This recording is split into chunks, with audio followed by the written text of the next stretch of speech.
കളക്ടറെ കാണാൻ ഇരിക്കണോ? കളക്ടറെ കാണാൻ ഇരിക്കണോ? കൊറേ കുട്ടികൾ മാറി കോളേജ് സാറിനെ കാണാൻ. അതിനൊന്നും ഇല്ലേ? ഭയങ്കരമായിട്ട് ആരാധകരാണെന്ന് തോന്നുന്നു. അതിന് ഞാൻ എന്ത് വേണം? അപ്പോൾ ഇവിടെ വന്ന നാഷണൽ വോട്ടേഴ്സ് ഡേ ആണ്. അപ്പോൾ ഇവിടെ വന്ന എല്ലാവരോടും നമുക്ക് പറയാനുള്ളത് ഗവർണർ പറഞ്ഞ പോലെ തന്നെ നമുക്ക് 18 to 21 കാറ്റഗറിയിൽ നമ്പർ ഓഫ് വോട്ടേഴ്സ് ഇനിയും കൂടാൻ പറ്റും.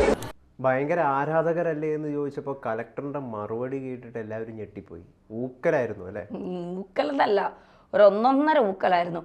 നമ്മൾ ഈ ചോദിക്കേണ്ടടുത്ത് ചോദിച്ചില്ലെങ്കിൽ നല്ല ഒന്നാന്തരം പണി കിട്ടേണ്ടടുത്ത് നിന്ന് കിട്ടുമെന്ന് പറഞ്ഞു കേട്ടിട്ടില്ലേ? അതുപോലെയാണ് ഇപ്പോൾ കിട്ടിക്കൊണ്ടിരിക്കുന്നത്. ഒ വി ആൽഫ്രഡ് നല്ല മിടുക്കനായ കളക്ടർ, സ്വാഭാവികമായിട്ടും സുന്ദരനായ ഒരു കളക്ടർ, ചെറുപ്പക്കാരനായ കളക്ടർ, മാന്യമായി സംസാരിക്കുന്ന ഒരാൾ, മാധ്യമങ്ങളോടും ജനങ്ങളോടും നല്ല രീതിയിൽ ഇടപഴകുന്ന ഒരാൾ, ചെറുപ്പക്കാരനും സുന്ദരനുമാകുമ്പോൾ സ്വാഭാവികമായിട്ടും ഒരു കളക്ടറും കൂടി ആകുമ്പോൾ പെൺകുട്ടികൾക്ക് ഒരു ആരാധനയും ഒരു ക്രഷും ഒക്കെ തോന്നുന്നത് സ്വാഭാവികമാണ്. അതൊക്കെ തെറ്റാണെന്നൊന്നും നമുക്ക് പറയാനൊന്നും കഴിയില്ല. അപ്പോൾ കളക്ടറെ കണ്ടപ്പോൾ സത്യം പറഞ്ഞ മാധ്യമ പ്രവർത്തകരിൽ പലർക്കും, ഞാൻ ഉൾപ്പെടെ ഉള്ളവർക്ക്, ഒരു ചെറിയ ക്രഷൊക്കെ കൊള്ളാമല്ലോ, ക്രഷിനപ്പുറം കൊള്ളാൻ നല്ല രസമുണ്ടല്ലോ കാണാൻ എന്ന് തോന്നി. അത് സ്വാഭാവികമാണ്, അതിൽ തെറ്റൊന്നും പറയാൻ പറ്റില്ല. എന്താ പൂവൻ കോഴികളുള്ളതുപോലെ പിടക്കോഴികളും ഉണ്ട്.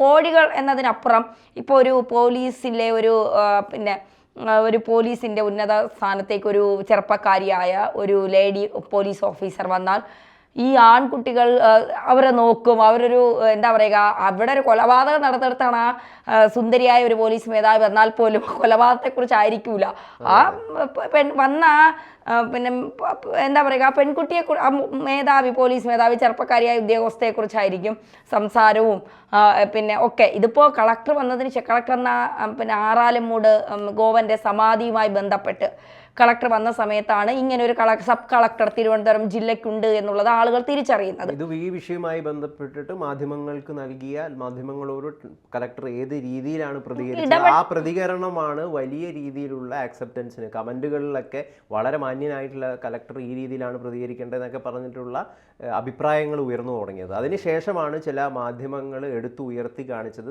കളക്ടറിന് ഫാൻസ് കൂടുന്നു, കളക്ടറിന് ഒരുപാട് അല്ല ഗൗതം, ഇതിൻ്റെ ഇടയിലൊരു പ്രശ്നം, ഇതിൻ്റെ ഇടയിലൊരു വലിയ കാര്യം എന്തെന്ന് പറഞ്ഞാൽ, നെയ്യാറ്റിൻകര സമാധി എന്ന് പറയുന്നത് മതസ്പർദ്ധ പോലെ വളരെ ആളിക്കത്താവുന്ന ഒരു സംഭവമായിരുന്നു. കാരണം ഒരു ഭാഗത്ത് മുസ്ലിം സമുദായക്കാർ എന്ന് പറയുന്നു, അവർ തന്നെ വിളിച്ച് പറയുന്നു, ഒരു ഭാഗത്ത് ഹിന്ദു വിഭാഗത്തിലെ ഒരു ആളുകൾ. ഇവർ തമ്മിലുള്ള സ്പർദ്ധ ഏതെങ്കിലും രീതിയിൽ വളർന്നാൽ, അല്ലെങ്കിൽ അതൊരു ആക്രമണത്തിലേക്ക് പോയാൽ, അതൊരു പക്ഷേ മതത്തിൻ്റെ പേരിലാണ്, നമുക്ക് പിടിച്ചു നിർത്താൻ കഴിയും എന്ന് വരില്ല ചിലപ്പോൾ. ആ സമയത്താണ് ഒരു കളക്ടർ ഇല്ലാതെ ഒരു സബ് കളക്ടർ ആ പ്രശ്നത്തെ വളരെ കൂളായി അതിനെ കൈകാര്യം ചെയ്തത് എന്നുള്ളതാണ് നമ്മളവിടെ ഏറ്റവും പ്രധാനമായി കാണുന്നത്. അപ്പോൾ വളരെ കൂളായി അതിനെ കൈകാര്യം ചെയ്തത്. അപ്പോൾ ആ കളക്ടർക്ക് ഒരു സംസ്ഥാനത്തെ ഭരിക്കാൻ, അല്ലെങ്കിൽ ഒരു ഭരണകൂടത്തെ കൃത്യമായി കൊണ്ടുപോകാൻ ആ കളക്ടർക്ക് കഴിയാൻ, ഇത്ര വലിയൊരു പ്രശ്നത്തെ വളരെ സൗമ്യമായി പരിഹരിച്ച ഒരു കളക്ടർക്ക് തീർച്ചയായിട്ടും ഈ സമൂഹത്തിലൊരു പ്രശ്നങ്ങൾ ഉണ്ടാകുമ്പോൾ അതിനെ കൃത്യമായി പരിഹരിക്കാൻ കഴിയുമെന്നുള്ളത്. പിന്നെ അദ്ദേഹത്തിൻ്റെ കഴിവാണ് ഈ ചെറുപ്രായത്തിൽ തന്നെ ഒരു സബ് കളക്ടർ ആയി എന്ന് പറയുന്നത്. ഒ വി ആൽഫ്രഡ് എന്ന് പറയുന്ന ആ ഒരു കളക്ടറെ സംബന്ധിച്ച് അതൊരു വലിയ കഴിവാണ്. പഠിച്ച് ഈ ഒരു പൊസിഷനിൽ എത്തിയില്ലേ, അപ്പോൾ സ്വാഭാവികമായിട്ടും ഒരു ആരാധന. ഇപ്പോൾ മോഹൻലാലിനോട്, മമ്മൂട്ടിയോട്, സുരേഷ് ഗോപിയോട്, ജയറാമിനോട്, പൃഥ്വിരാജിനോട്, ടൊവിനിയോട്, ഉണ്ണിമൂന്തനോടൊക്കെ നമുക്ക് ആരാധനയും ക്രഷും തോന്നില്ലേ? അവരെ കാണുമ്പോൾ അവർ സിനിമാ നടന്മാരെന്നതിനുപരി നമ്മൾ അവരെ വട്ടം ചുറ്റും. അവരിപ്പോൾ മോഹൻലാലൊക്കെ ഒരു റോഡിലോ ഒരു റോഡ് സൈഡിലൊക്കെ നമ്മൾ കണ്ടാൽ, മോഹൻലാലിനെ കണ്ടാൽ നമ്മളെല്ലാം ഹലോ എന്ന് പറഞ്ഞിട്ട് നമ്മൾ പോയില്ല. മോഹൻലാലിനെ ഇഷ്ടപ്പെടുന്ന ആളുകൾ മോഹൻലാലിൻ്റെ ചുറ്റും കൂടും, ഫോട്ടോ എടുക്കാൻ, സെൽഫി എടുക്കാനൊക്കെ. അതൊക്കെ ശരിയാണ്. പക്ഷേ മോഹൻലാലിൻ്റെ, മമ്മൂട്ടിയെ പോലെ ഒരു സിനിമ നടന്ന സെലിബ്രിറ്റിയോ അല്ല ഒരിക്കലും ഒരു കളക്ടർ എന്ന് പറയുന്നത് ഒരു ജില്ലാ ഭരണകൂടത്തിൻ്റെ സബ് കളക്ടറാണ്. അപ്പോൾ അദ്ദേഹം വരുമ്പോൾ ചോദിക്കേണ്ട മാന്യമായുള്ള കുറച്ച് ചോദ്യങ്ങളുണ്ട് അല്ലേ? അദ്ദേഹം ഇപ്പോൾ ഒരു സ്വകാര്യ പരിപാടി അല്ലെങ്കിൽ ഒരു കോളേജുമായി ബന്ധപ്പെട്ട ഒരു പരിപാടിക്ക് വരുന്നു, എല്ലാവരോടും അദ്ദേഹം പറയുന്നു, നിങ്ങളുടെ സമ്മതിദായക അവകാശം നിങ്ങൾ വേണ്ട രീതിയിൽ ഉപയോഗിക്കണം.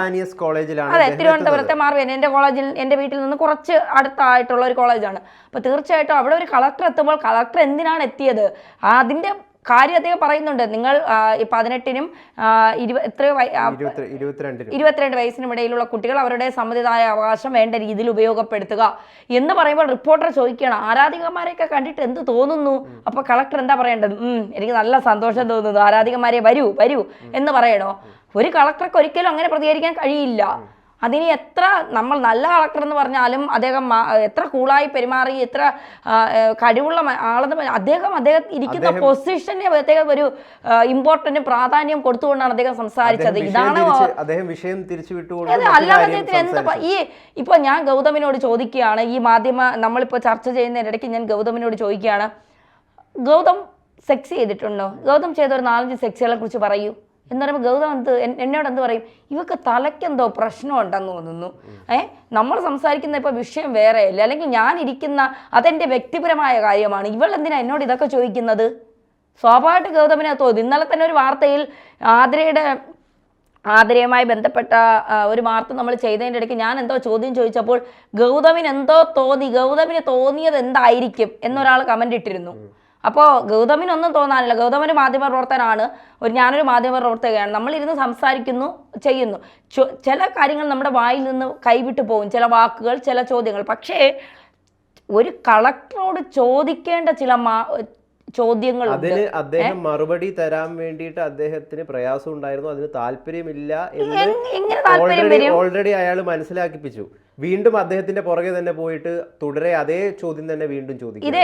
ഇതിപ്പോ ഇതിന്റെ ഈ ഒരു വാർത്ത നമ്മൾ കണ്ടതിന്റെ താഴെ വന്ന കുറച്ച് കമന്റുകൾ വായിക്കാതെ പോയാൽ അത്രയും മാന്യമായ കുറച്ച് കമന്റുകളുണ്ട്. വന്ന് മാധ്യമങ്ങൾ പറ്റേ അതപ്പതിച്ച് തീരെ നിലവാരമില്ലാതായി. അതിപ്പോൾ കളക്ടർ ഒരു സ്ത്രീയും കാണാൻ വന്നവർ കുറച്ച് ആൺപിള്ളേരുമായിരുന്നെങ്കിൽ ഇവന്മാർ ഇത് മറ്റൊരു രൂപത്തിലാക്കിയേനെ, ഇവന്മാർക്ക് വിവാദമുണ്ടാക്കിയാലേ സമാധാനം. വേറൊരു കമന്റ് ഇങ്ങനെയാണ്, പുള്ളി ഒരു കളക്ടർ ആണെന്ന് ആ മൊണ്ണയോട് ആരെങ്കിലും പറഞ്ഞു കൊടുക്കൂ, നാണം കെട്ടവൻ, എന്റെ തൊലി അങ്ങ് ഉരിഞ്ഞു. മറ്റൊരെണ്ണം, അദ്ദേഹത്തിന്റെ ജോബ് കറക്റ്റായിട്ട് ചെയ്യുന്നു, ഇയാളുടെ ജോബും ആരായാലും ഇങ്ങനെയല്ലേ ചെയ്യൂ, സ്വന്തം സ്ഥാപനം ഉയർത്തണം എന്നല്ലേ എല്ലാവരും വിചാരിക്കും, എല്ലാ ജോബും നല്ലതാണ്. അപ്പോൾ 2 കാര്യം തിരിഞ്ഞു. ഒന്ന്, കളക്ടർ ഇൻട്രോവെർട്ടാണ്. 2, ഇങ്ങനെ പെൺപിള്ളേരുടെ ശല്യം ഇല്ലാതിരിക്കാൻ IAS ഞാൻ എടുക്കാതിരുന്നത് നന്നായി. ഒരാളെ ഇവർക്കൊന്നും ജോലിയില്ലേ, ഒരാളെ അപമാനിക്കുന്നു, പെൺപിള്ളേർ അവരുടെ പ്രായത്തിന്റെ വിവരക്കേട് കാണിക്കുന്നു. ഈ റിപ്പോർട്ടർ എന്ത് തേങ്ങയാണ് പറയുന്നത്? ഒരു മനുഷ്യൻ സമാധിയായപ്പോൾ കുറെ പിടക്കോഴികൾ ജനിച്ചു. വേറെ ഒരെണ്ണം എഴുതിയിരിക്കുന്നത്, ചോദിക്കുന്നവന് ബോധമില്ലെങ്കിലും കളക്ടർക്ക് അതുണ്ട്. കേരളത്തിന്റെ ഒരു വികൃത മുഖം കുറെ ചാനലുകളാണ്, ആ നല്ലവനെ നശിപ്പിക്കും ഇവറ്റകൾ. ഞാനൊന്ന് അത് നമുക്ക് മനസ്സിലായി. ഒരെണ്ണം കൂടെ വായിക്കാം. എൻ്റെ കയ്യിൽ ഇതൊക്കെ കിട്ടണമായിരുന്നു, അടിച്ചു പൊളിച്ച് കയ്യിൽ കൊടുത്തേനെ. പക്ഷേ ഇവിടെ മറ്റൊരു ചോദ്യം കൂടി ഉയരുന്നുണ്ട്, ഈ റിപ്പോർട്ടർ ചെയ്തതിൽ എന്താണ് തെറ്റ് എന്നുള്ളത്. കാരണം ഈ കലക്ടറിനെ ഇപ്പോൾ നിലവിൽ സമൂഹ മാധ്യമങ്ങളിലൊക്കെ അദ്ദേഹം വൈറലാവുന്നത് അദ്ദേഹത്തിൻ്റെ സംസാര രീതി കൊണ്ടും സൗന്ദര്യം കൊണ്ടൊക്കെയാണ് അദ്ദേഹം വൈറലാകുന്നത്. അപ്പോൾ സ്വാഭാവികമായിട്ടും ഒരു മാധ്യമപ്രവർത്തകൻ അതിൽ എന്താണ് നിങ്ങളുടെ മറുപടി എന്ന് ചോദിക്കേണ്ടത് തന്നെയല്ലേ? അല്ല, അങ്ങനെ ഒരു കളക്ടറോട് ഇന്ന ചോദ്യമേ ചോദിക്കാവൂ, കളക്ടർ മനുഷ്യനല്ലേ, കളക്ടർക്ക് എന്താ മറുപടി പറഞ്ഞാൽ എന്നൊക്കെ ചോദിച്ചാൽ, ഇപ്പോൾ കളക്ടർ എന്തിനാണ് ആ പരിപാടി? ഇപ്പോൾ ഒരു സ്വകാര്യമായൊരു ഇൻ്റർവ്യൂ നമ്മുടെ ചാനലിന് വേണ്ടി നമ്മൾ കളക്ടർ OV ആൽഫ്രഡിനെ വിളിക്കുന്നു, നമ്മൾ അദ്ദേഹത്തെ നമ്മുടെ ചാനലിലേക്കുള്ള ഇൻ്റർവ്യൂവിന് വിളിക്കുന്നു. അദ്ദേഹത്തോട് നമ്മൾ ചോദിക്കുകയാണ്, അദ്ദേഹത്തിൻ്റെ വിവരങ്ങളൊക്കെ പാലക്കാടായിരുന്നു അദ്ദേഹം ആദ്യം, കണ്ണൂർ ജില്ലയിലാണ് വീട്, ഇതൊക്കെ ചോദിച്ചതിന് ശേഷം നമ്മൾ ചോദിക്കുകയാണ്, അന്ന് ആ സമാധിയുമായി ബന്ധപ്പെട്ട വിവാദങ്ങൾ നടക്കുമ്പോൾ താങ്കളുടെ ഇൻസ്റ്റ ID ആണ് പലരും അന്വേഷിച്ചത്, സമാധിയുമായി ബന്ധപ്പെട്ട കാര്യങ്ങളല്ല.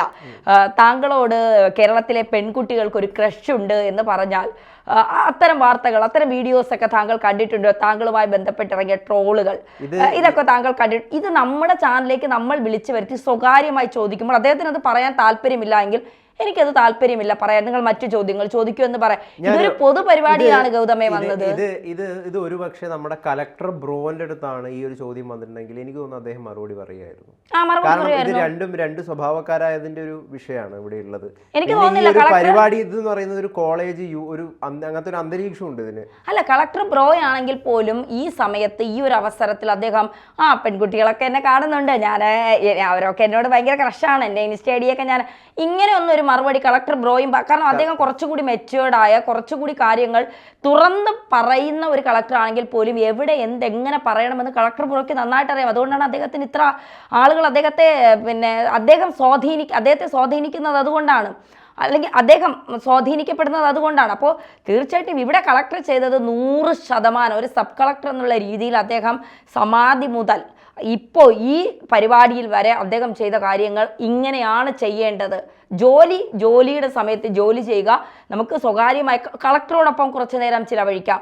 അങ്ങനെ ഒരു പരിപാടി എടുത്താൽ തീർച്ചയായിട്ടും അതിൽ നമ്മൾ ചോദിക്കേണ്ട ചോദ്യങ്ങൾ ചോദിക്കുക. അദ്ദേഹത്തിന് അത് പറയാൻ താല്പര്യമുണ്ടെങ്കിൽ തീർച്ചയായിട്ടും പറയാം. താല്പര്യമില്ലാത്ത ഒരാളുടെ പുറകെ പോയി മൈക്ക് കൊണ്ടുവച്ച് പെണ്ണുങ്ങൾ നിങ്ങളെ ബാക്കിലുണ്ട് എന്താ പറയുന്നത്, എന്താ എനിക്കറിയില്ല. അത് ചിലപ്പോൾ റീച്ച് കൂട്ടാൻ നമ്മളും വാർത്തകൾ ചെയ്യുന്നില്ല, അതുപോലെ അവരും ചെയ്യുന്നതായിരിക്കാം. എന്തായാലും സൗന്ദര്യത്തിന്റെ പേരിൽ മാത്രം ചർച്ചയാവേണ്ട ഒരാളല്ല ഈ കളക്ടർ. അദ്ദേഹത്തിന്റെ പ്രവൃത്തി കൊണ്ടുകൂടി ചർച്ചയാവേണ്ടതാണ്. അദ്ദേഹം അത്രയും നിശ്ചയദാർഢ്യത്തോടു കൂടി സിവിൽ സർവീസ് പഠിച്ച് എടുത്ത ഒരാളാണ്. ഏതാണ്ട് 3ാമത്തെ വട്ടമാണ് അദ്ദേഹം ഇത് പൂർത്തി ചെയ്തത്. 2022 ബാച്ചിലെ സിവിൽ സർവീസിലാണ് അദ്ദേഹം ഇത് കംപ്ലീറ്റ് ചെയ്യുന്നത്.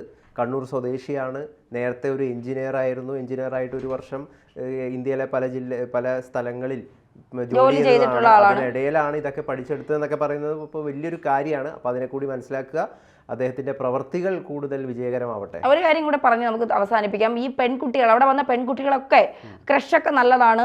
ഈ പ്രായത്തിൽ നിങ്ങൾക്ക് തോന്നിയില്ലെങ്കിൽ പിന്നെ ആർക്കാണ് തോന്നേണ്ട പ്രായമാണ്. ക്രഷിനും പ്രണയത്തിനും ഒന്നും പ്രത്യേകം പ്രായമില്ല. ലാലേട്ടൻ പറയും പോലെ എപ്പോൾ വേണമെങ്കിലും നമുക്ക് ആരെ വേണമെങ്കിലും പ്രണയിക്കാം, അതിലൊന്നും ഒരു തെറ്റില്ല. പക്ഷേ അതിനോടൊപ്പം നിങ്ങളുടെ കരിയർ കൂടി നിങ്ങൾക്ക് ബിൽഡപ്പ് ചെയ്യണം, നല്ല രീതിയിൽ എത്തിക്കണമെന്നുണ്ടെങ്കിൽ ആ കളക്ടർ എങ്ങനെയാണ് അത് നേടിയെടുത്തത്, അതിനുള്ള കഠിനാധ്വാനം എങ്ങനെയാണ് എന്നൊക്കെയുള്ള കാര്യങ്ങൾ കൂടി കുറച്ച് മനസ്സിലാക്കി എടുത്തിട്ട് അതിനെ കൂടി ഫോളോ ചെയ്ത് പോകാൻ ശ്രമിക്കുക. പിന്നെ കളക്ടറെ ക്രഷ് ചെയ്യുന്നത് ആരാധിക്കുന്നതൊക്കെ നിങ്ങളെ ഇഷ്ടം. അദ്ദേഹം ഇപ്പോൾ എന്നെ ഇഷ്ടപ്പെടരുതെന്നൊന്നും അദ്ദേഹത്തിന് പറയാൻ പറ്റില്ല. അപ്പോൾ തീർച്ചയായിട്ടും നിങ്ങളത് കണ്ടിന്യൂ ചെയ്യുക. ഒപ്പം അദ്ദേഹം നേടിയെടുത്ത ഈ ശ്രമത്തെ അതും കൂടി മോട്ടിവേറ്റ് ആയിക്കൊണ്ട് നിങ്ങൾ മുന്നോട്ട് പോവുക.